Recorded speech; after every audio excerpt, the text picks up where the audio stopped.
All right, man. I'm glad we get to do a video talking about gaming. And this is on a subject matter that I was ahead of. Let's just be completely honest. I'm not saying that I'm the only one that was ever talking about it, but like to the degree that I was and how it's really going to it's going to backfire on the game industry as this becomes more and more emphasized and more focused on. And that is gaming as it pertains to easy modes and those conflating that with these accessibility options because they want in studios, I don't know what data they're looking at because there seems to be a data to the contrary, I would think that would exist because Elden Ring, as an example, was a big hit of a game despite it having a very high sort of barrier of entry, even with the accessibility options, and people loved it. But I guess studios are looking at this data, whatever data it is they see, and they think that if they can get the widest pool, the widest demographic, the most accessible game to each and every single person of any type, well, they're going to, I guess, get more people to buy in on it because you get those weirdos who are like, well, how does this person's experience with the game ruin yours? And I'm like, I made this point. It's never been about that. That's never been, at least my argument. That's never been anything that I've ever said. It's that you become the master of none, where you don't have a specific experience that you want to give the player, and you're trying to accommodate for everybody. I'm not talking about in the RPG sense. I'm talking about just in the base game sense. Well, that can make for a terrible game, or worse, a decent game. You're attempting to do all these things, people are gravitating towards one experience, right? And it's not really the experience that you wanted to give them, but they're basing and judging your entire game on that. And games journals, the jokes that they are, looking at this right here, here's an example of it. So right here, you have Polygon talking about the Final Fantasy, this Final Fantasy 16 being terrible, right? And what you see is this guy playing this game, and he's just pushing one button, he's eating, and all of that. So you can look at the health bar and you can see that, well, this something's not right. So this is what's happening.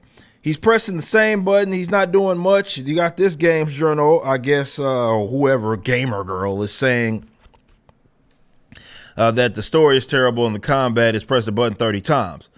Now, the person in the video is documented right here. This person in the video is using multiple accessibility mode options, so all that stuff's turned on, such as dodge or auto dodge and health regen, as well as, of course, being where it's at in the game. It's on more so the introduction.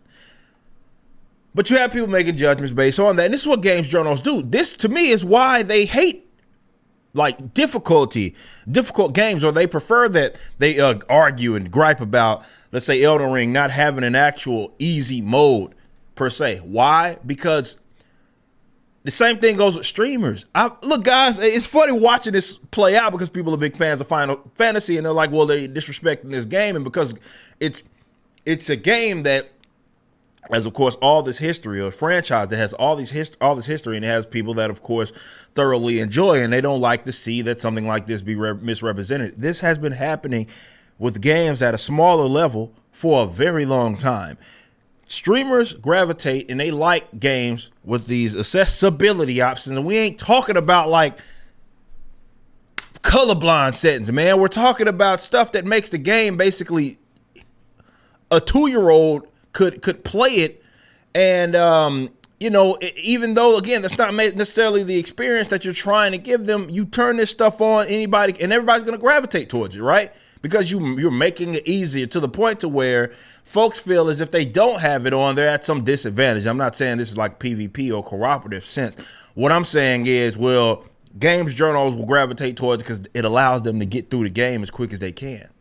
So they can lie about the experience all they want, but they're looking at it like, well, with this stuff turned on, their job, they don't want to dive into a game. They don't want to grind. They don't want to put hours into a game. They don't like stuff like that. You've seen them just flat out say that. Reason being, which they won't tell you, reason being is they sit up and try to use other people with jobs as excuses. That's always been hilarious, as if these guys are the only people with jobs that play video games. It's insane.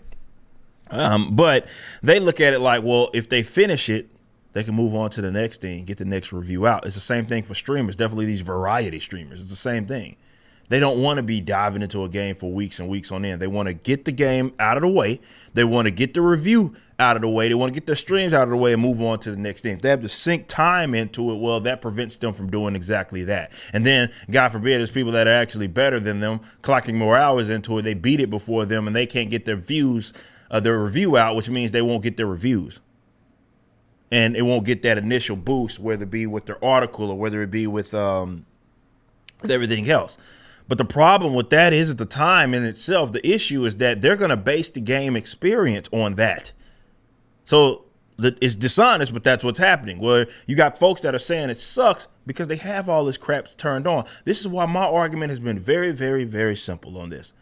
Stop making games with every individual in mind. It is okay, and you can be wildly successful. Elden Ring showed you that you can have a specific target audience in mind. And yes, that may cap some people out, or rather keep people out, because they won't be able to play it. There's not a crime, man. There's a million games on the market. You got the indie scene that continues to grow. They can go find that experience that they want to give them, right? That's made from the ground up with that person in mind. But definitely with these AAA games, these games that are supposed to be more robust, you're not helping yourself by trying to include each and every individual in the game it is that you are making. That is a grave mistake that we've seen people make time and time and time again. Time and time and time again. Now, unfortunately, I've seen games be ruined because there's this hive mind part of it. You got people basing the game based on this experience because the settings that you allowed them to have, so they think that it's not as complex, it's mundane. And I'm like, dude, the studios, you did yourself in by having that be an option. If you want true accessibility, in the sense that you want people to be able to map a control in a certain way that may cater to their, make it easier for them to play with their disability, or like I say, colorblind settings, that's a different thing from what it is that these guys are making, where the game basically plays itself.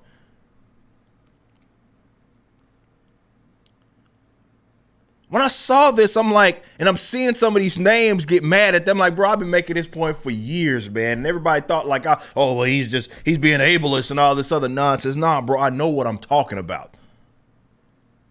But on a serious note, I would love to know what data these studios are looking at where they say, we need to be the master of none. We need to make a game, and we need to try to accommodate each and every experience, each and every skill level. I don't know where that data is coming from. There was once upon a time where games, it was a standard almost, where games had no difficulty option. It was just the game was the game. That was the experience the devs wanted to give you. You either with it or you up out it. Now, we got 15 different difficulty settings. You got things masked as accessibility options, which allow the game to basically play itself. And now they're doing it themselves in because you got folks jumping on bandwagons to rip on a game because if people are pretending they're thinking that it's a mundane experience. Why? Because they're not playing it the way that the devs actually wanted them to experience it. And instead, they're abusing the mechanics that with this whole accessibility stuff, and that's the experience that they're presenting as if it's the experience. And again, we can sit up here and rag on these journals and all that stuff, which they should be ragged on, but also it's the devs doing themselves in. That's their own fault. If you enjoyed this video and want to support other content, please become a member at ericdjuly.com. This is my own unique platform that replaced my Patreon. Our Ultramax, which is our highest tier, gets free shipping domestically, even with Rippaverse orders, and are able to redeem the Creators Edition copy of ISOM #1. You can move up and down tiers or cancel at any time. Also visit Rippaverse.com. This is my comic book company that launched a $3.7 million campaign. We appreciate your support.